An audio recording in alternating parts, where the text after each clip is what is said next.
А вы отсюда, ребята, с Минска? С Минска, да.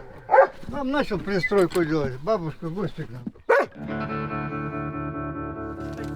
Еще там у нас что-то. Спасибо, ребята. Я-то его не пью. Он... А, вот это Дедушка вам пьет. эти печенья. Мы поехали на базар выдрицу, поросят продавать. Что с воза упало, что пропало. Все, одну только, хватит. Если вес ждет, чтобы еще дайте. Да? Зовут меня Байков Юрий Константинович, 48-го года рождения. Вот тут 30 лет потихонечку колупаюсь. Отшельник? Ну да, отшельником, да.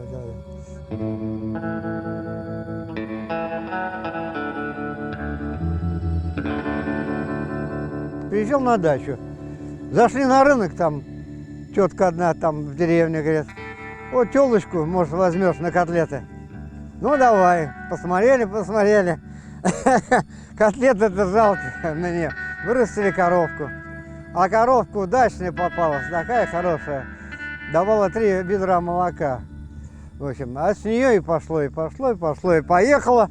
И город забыли, и все забыли, и так и пошло.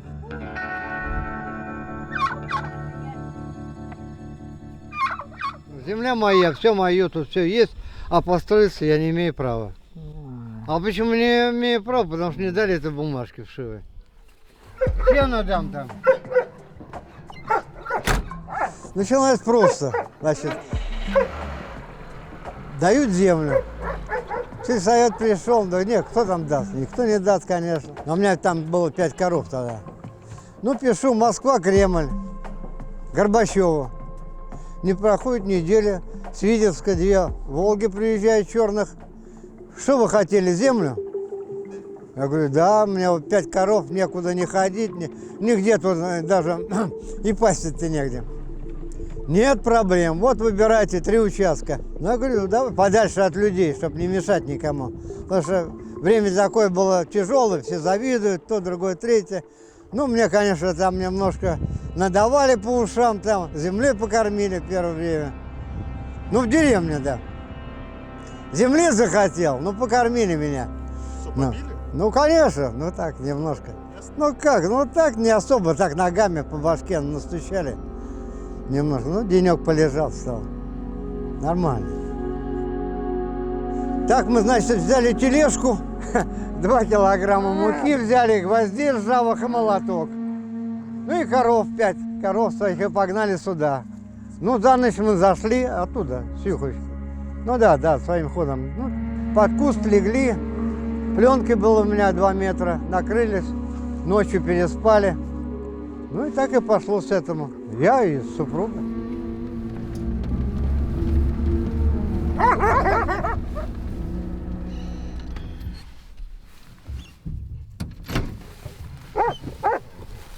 Помощь большая. Не надо ходить туда-сюда, сюда-туда. А это все уже давно уже сгнило все. Остальные все ушли уже гулять, вы опоздали. Зайки мои пошли по лесу, и пошли. Я на цепь поставил. Не бойся, они боятся очень пугливых чужих людей.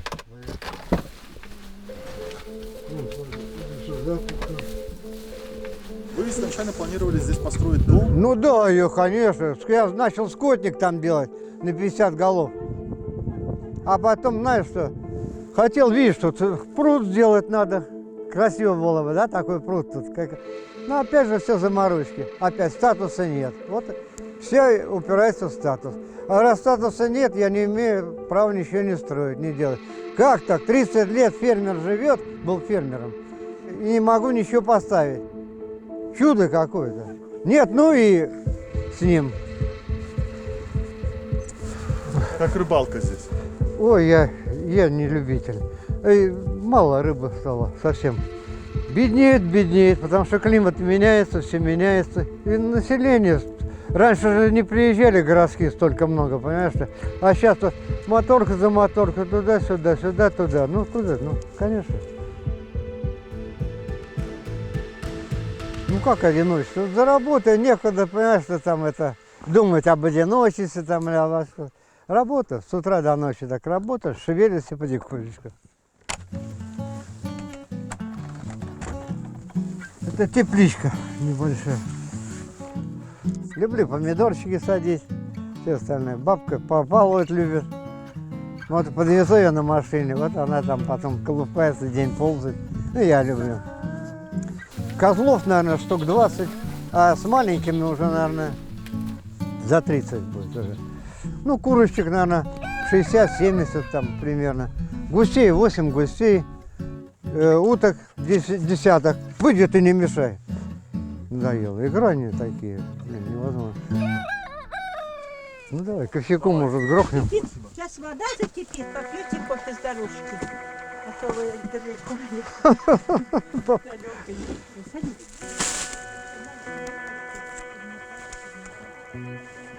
Ну, здесь я сплю, а здесь бабка.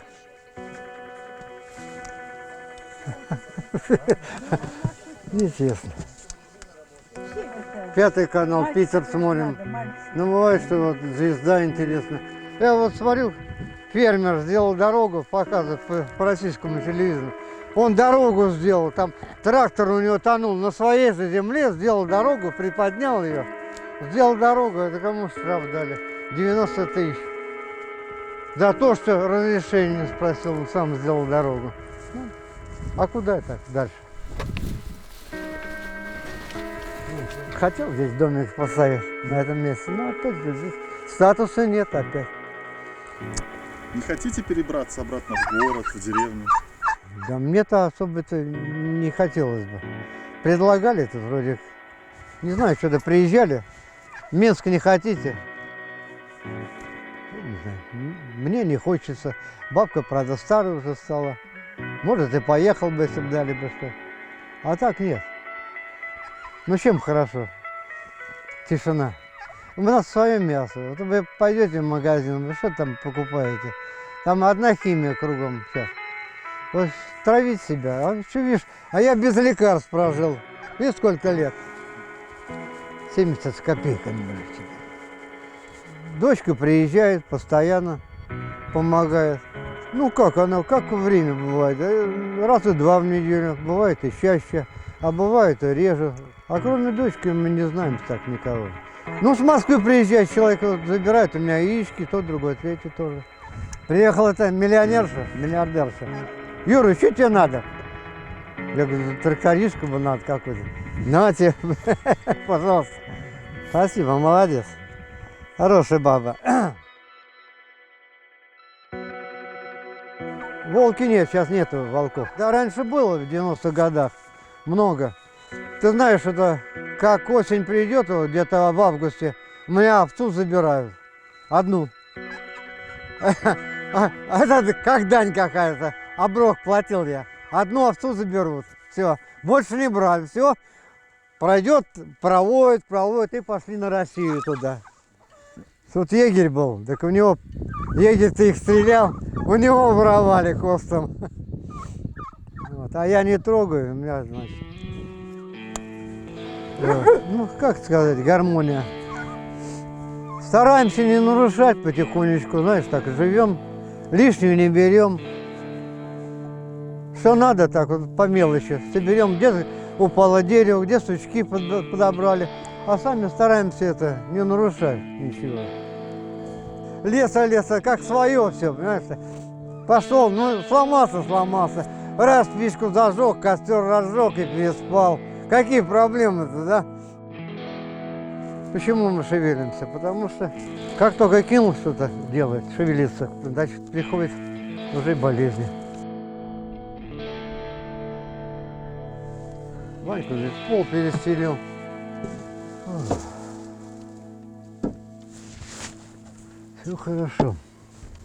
Все хорошо, но под старость надо домик. А домик сделать надо статус. Чиновники должны бумажку вшиву эту подписать. А видишь, а им завидно, как человек тут будет жить, понимаешь? А что, говорит, все равно помрешь. И с тобой, да? Эх.